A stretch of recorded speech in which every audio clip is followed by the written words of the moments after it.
Morning, I'm Mitch Kennedy, the Division President of Chromatography and Mass Spectrometry Division, and with me is Dan Shine, our Group President. Hello everyone, it's great to be here today. I'm just wrapping up my 4th year as the AIG Group President, and obviously have lots of exciting thoughts about where we are in CMD so far and what's ahead. So thank you for making the time today.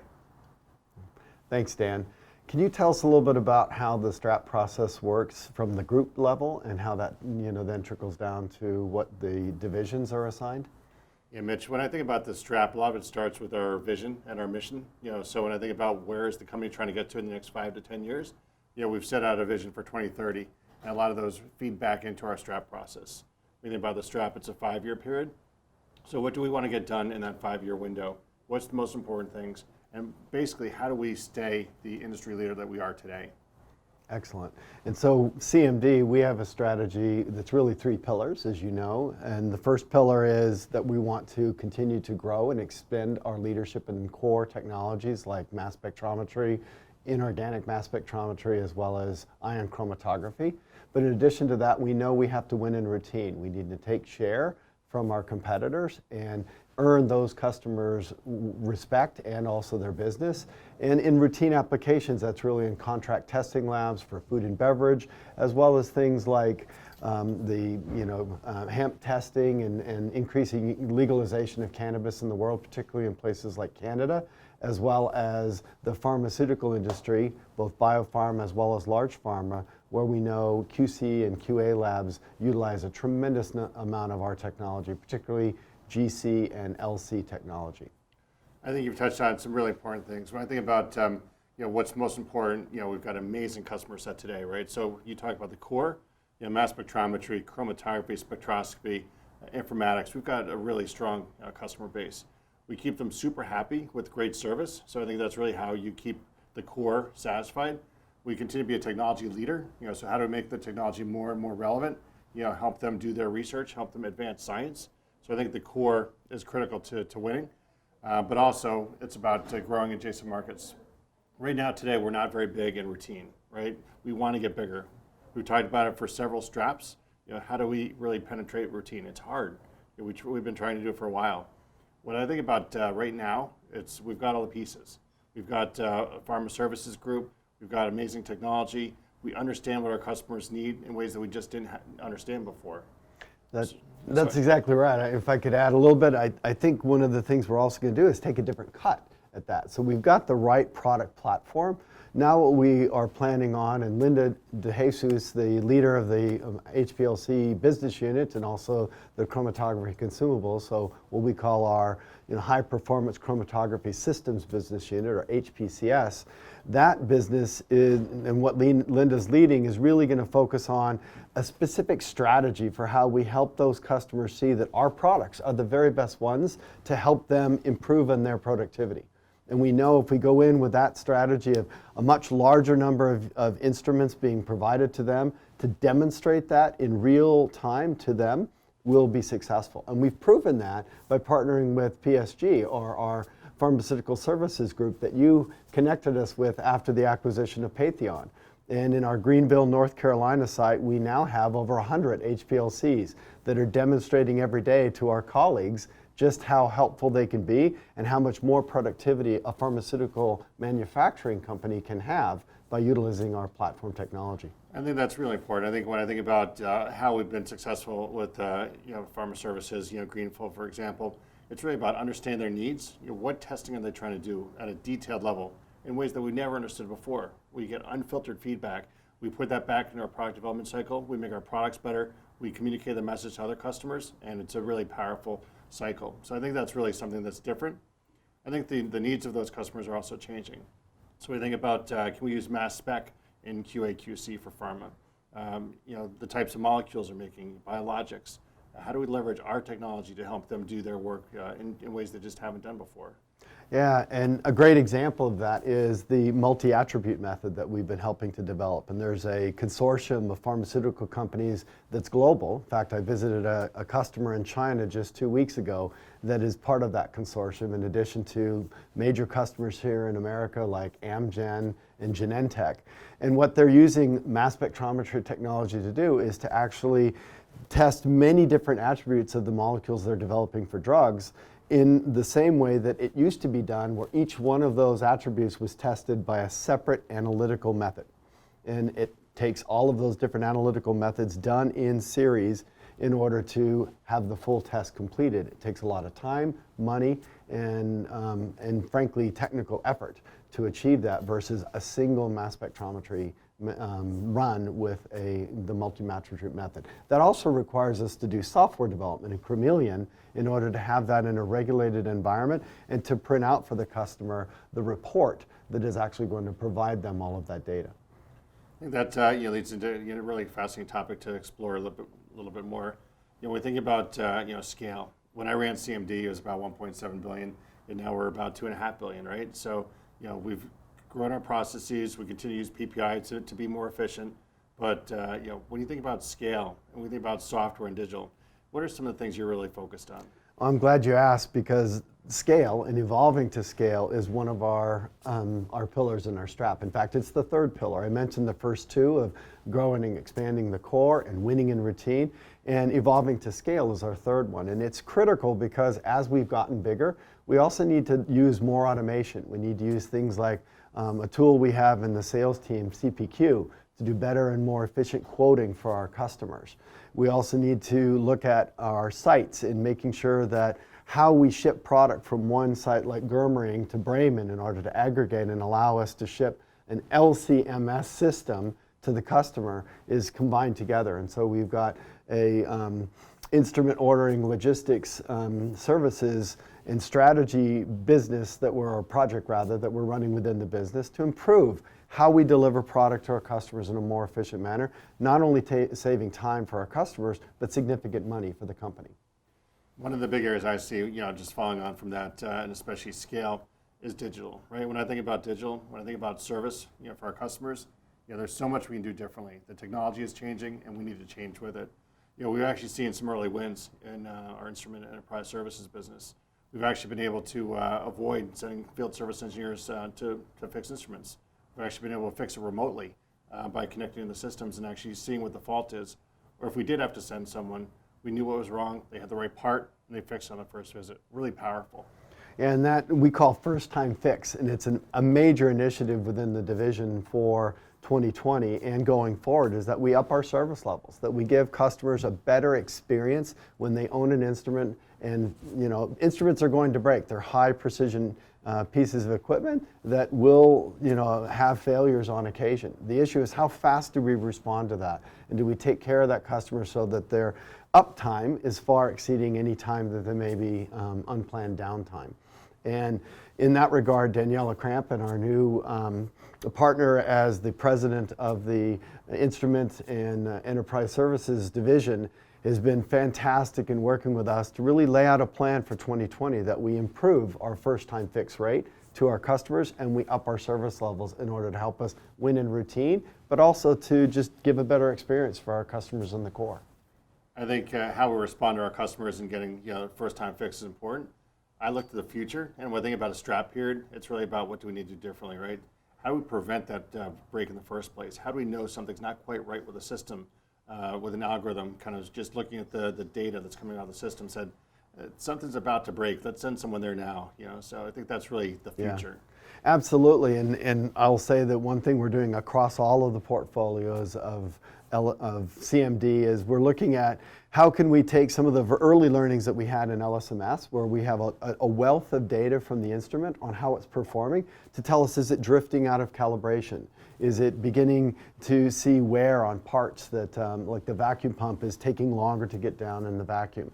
Klaus Rahm, our head of R&D in HPLC, has been looking at valves and seeing whether or not we can determine whether a valve is indicating it's failing. And we're looking at various ways to do that. We actually have a collaboration with Munich, the university there, in order to help us see if there's mechanisms and tools that will help us better predict failure of parts before they actually fail. So all of that we think of as machine learning and opportunities in the digital world to make our instruments smarter, more intelligent, and ultimately more friendly to our customers. And ultimately feed that insight into future designs, right? That's so when exactly we think about correct. quality, it's about to make sure we produce it, very consistently, in the factories. It's about supplier quality and it's about great designs. And I think those three things really will improve the overall quality of our systems and allow our customers to have a really a totally different level of experience with our system than they have today. Exactly, and ultimately customers repeat buy because they were happy with the experience they got with the product they already own. And we want, in the core, we talk about one of the major initiatives is we want to make customers for life. But I would argue that for us to break into routine, we have to do that same thing. We have to outcompete our competitors and earn their trust, earn their respect and belief that we're going to provide a better service for them. And in the routine, those instruments and those products are used every day for those customers to deliver test results that are going to pass a product to go through into a drug, or they're going to be telling us that our food or water is safe to eat or drink.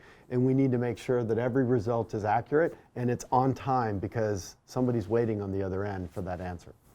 Speaking of food safety, water quality, the environment, obviously it's critically everywhere in the world, but maybe we just turn our attention to China. Very important to the China government. When we look forward to their 5-year plan, it's one of their top priorities.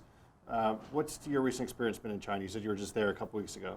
Yeah, so without question, food quality, the quality of the environment, the safety of the environment is absolutely essential focus of the China people. And we, Thermo Fisher, play a major part in that. And I'm very proud to say that our 5,000 plus colleagues in China are all contributing to a healthier planet and a healthier country in China as a result.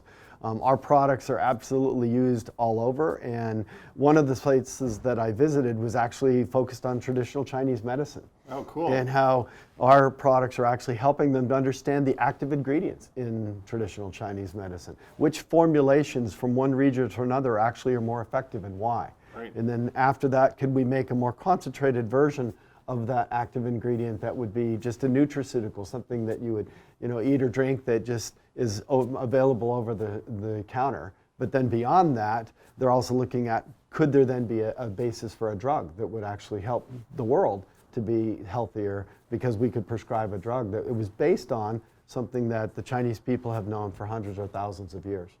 When I think about China, for AIG, we just won't get to our goals in the next 5-year period without being successful in China, right? So it's been a big part of our growth so far.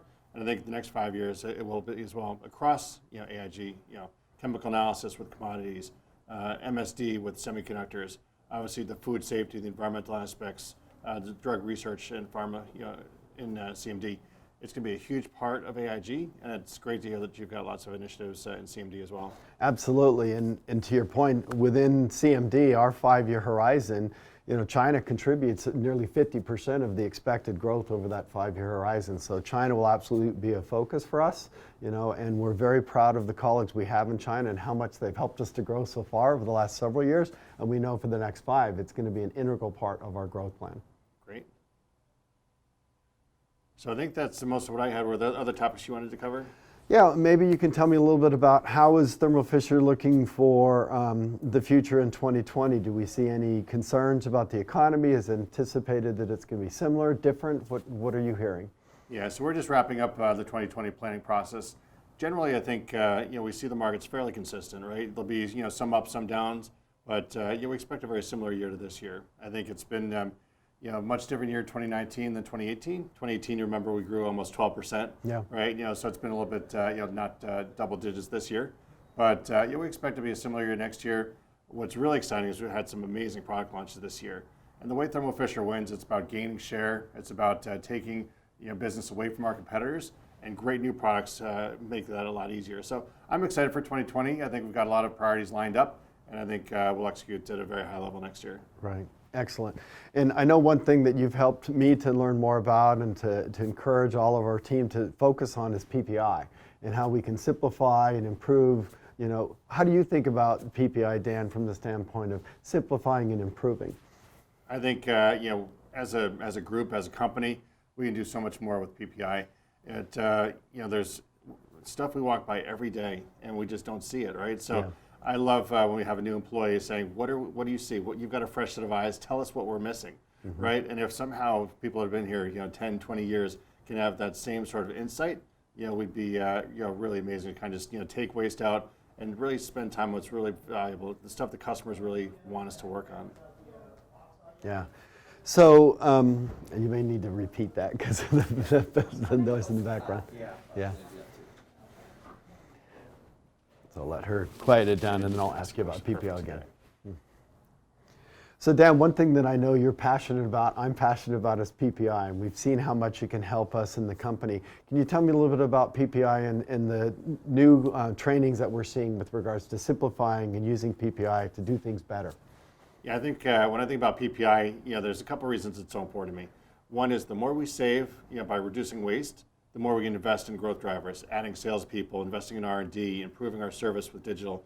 Those, take money and investments. And if we save money, we can spend money on those important things the customers really value, right? Mm-hmm. So I think that's part of the reason PPI is so important to how we focus inside AIG and the company. When I think about how we get there, it really is about looking at stuff day after day, empowering everyone. We have over 16,000 people in AIG. Wow. How do we leverage all 16,000 people to say, there's a better way. We can do this better. There's leverage technology, leverage systems, just reduce steps that don't add value to the customers.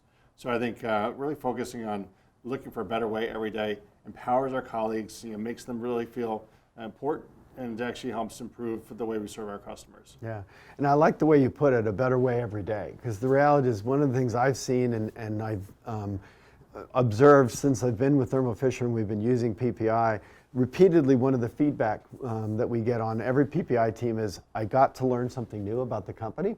Because often we have people from different departments or different areas of the company serving on a PPI team and learning a new part of the business in doing that. But they're also a fresh set of eyes that often see the problem from a different angle or appreciate that there might be a different solution than the team that's so close to it might have contemplated. So I think that's one of the also advantages. And it's all about a better way every day so that each of us actually can do our job easier and more efficiently tomorrow than we did yesterday. And we talk about that new insight. Part of the reason we push on diversity and inclusion so much is really to get multiple perspectives, and that's really how you come up with new and innovative ideas. It's not the way we've done it day after day after day.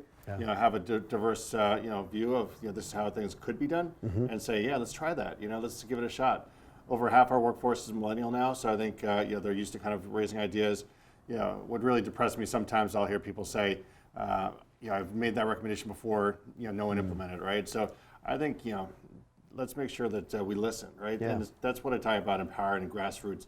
Let's everyone be involved in PPI every day, and everyone matters. Everyone's got a voice. Yeah, and those voices can really make a difference. So thank you for that perspective. Definitely. I appreciate it. Sure. So Dan, I do have one more question. Sure. What do you do for your free time? What's something that you enjoy? Free time, it always seems like there's not enough of it, right? But one thing I really enjoy is I coach my daughter's basketball teams. So my oldest is a senior in high school. She's a captain of the team this year. My youngest is an 8th grader, but she's still 5'11", so she's she's got Dad's height. She does. So I get to coach their team. It's actually the 11th year in a row that I've coached one of their basketball teams. It'll be the last one because when she hits high school, I kind of lose that. But I really enjoy it.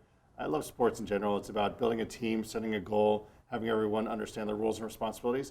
And I preach that same sort of concept to my 8th grade basketball team. Oh, wonderful. And it's been a real pleasure to talk with you, as it always is. And I thank you for sharing some of your insights into the company and the situations that we're going to be facing, right. As well as asking me some questions, gave me a chance to tell you a little about what we're doing in CMD. So thank you. Yeah, no, it's been a pleasure. I love kind of reaching out to our colleagues, sharing what's on our mind. We do a lot of it through town halls and site visits, but being able to kind of reach more of our colleagues through mechanisms like this is super important. So if you have any questions, obviously always drop me a note. Listen to our podcast, Sharpening Our Edge. We touch on different topics there as well. But it's really great to kind of go a bit deeper into CMD.